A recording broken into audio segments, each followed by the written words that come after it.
Hello lovely people, welcome to the next installment of this video series looking at poses that can be super difficult if you've got lower back issues, pain or injury, and the double whammy of tight hamstrings to go with that. So these two issues, as you probably know, are really dear to my heart, and hopefully these tips and hints will help you to access these poses in a way that's much safer for you and much more enjoyable for your practice as well. Will help you progress steadily and slowly rather than leaping into a pose and doing yourself more harm than good.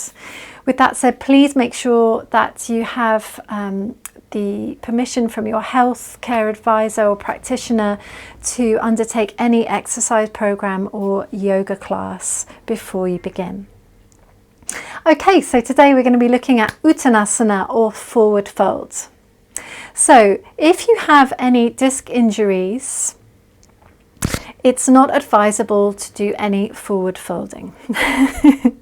So I know from my own experience when I had 2 prolapsed discs that bending forward was one of the most difficult things.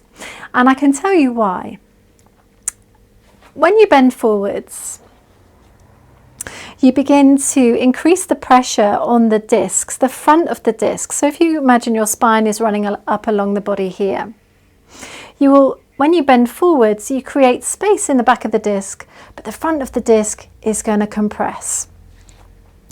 So you need to be very careful if you have any spinal injuries. And the biggest way to help protect you in forward bending is to bend the knees.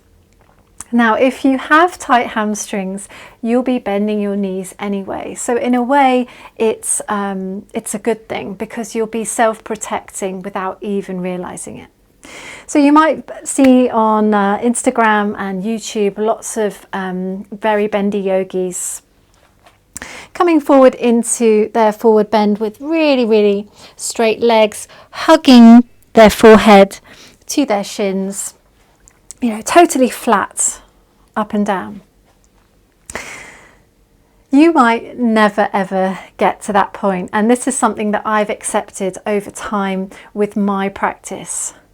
You need to realize that everyone's bodies are completely different. We have different physical histories and different bone shapes. The joints of our bones are completely different.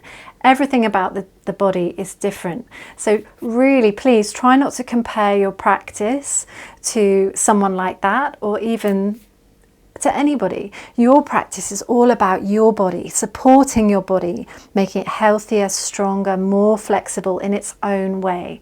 So before you go thinking, yeah, I'm going to do that, although it's great to have ambition, I would aim for just feeling good in the pose, particularly if you have this double whammy, lower back injury and tight hamstrings. So I'm not going to be able to demonstrate one of those really flat Uttanasanas because I can't do it. And because of my double whammy, I still need to protect my back and my hamstrings aren't quite flexible enough yet.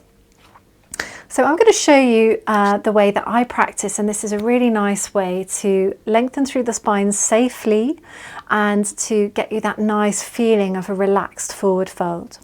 So we'll start off in Utthanasana mountain pose with the feet about hip width apart.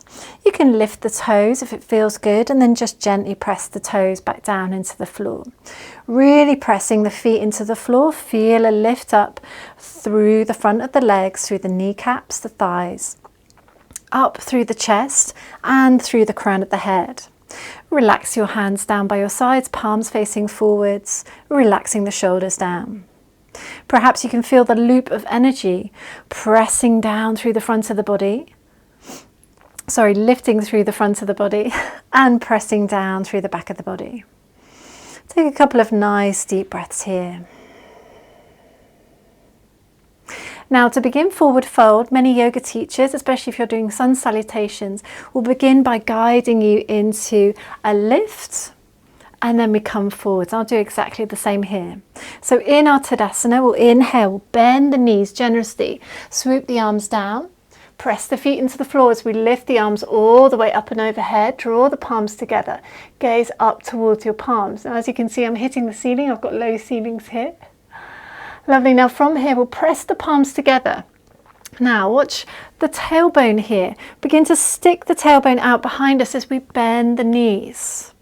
We're hinging forward from the hips, lifting the hips up and out behind us as we bend the knees, bend the knees, bend the knees, bend the knees. Now, hopefully at some point your abdomen will come to the tops of your thighs, and you can release your fingertips down onto the floor, relax through the crown of the head. And this is your Utthanasana, or forward fold. So as you can see, my knees are really quite bent. My feet are still active into the floor. My hips are lifting up and back. So believe it or not, I can still feel a stretch in my hamstrings, but I'm supported. I'm supporting the spine, and I'm not putting too much strain on the backs of my legs. To come out of this, we can inhale, lift up halfway, keeping those knees nice and bent, hugging those elbows in, keeping the spine long. And then we can inhale, release back down, spread the fingers wide, lift the arms all the way up, and exhale, bring the hands back down to your heart center. So this is a great way to do it, to really help protect your spine. Commonly, unfortunately, this is what I see in yoga classes and in my classes too, and this is a surefire way to hurt yourself or do yourself more injury. I see people swooping up, and then I see people coming forwards, straight legs, just letting your body hang in space. Doesn't look good, does it? Doesn't look comfortable, and all of the weight is basically running down the backs of my legs and into my lower spine. Letting your hands just kind of hang in space is a really, really bad idea. There's no support for your spine. The legs are already a bit too strained. It doesn't feel good. I can already feel pressure here on my lower back, so I need to bend my knees. Okay, so to avoid this, if you can't bring your hands to the floor, you may not have reached that level of flexibility yet. There are lots of different ways to do this. So as you fold forward, I'll start off with my hands in this position. We're going to fold forward, bending the knees, sticking the tailbone out behind us, stick the tailbone out behind us. And then perhaps you just allow the hands, the palms of the hands, to rest below the knees on the shins. You can relax the crown of the head down slightly, or you can look forward, so almost like a halfway lift.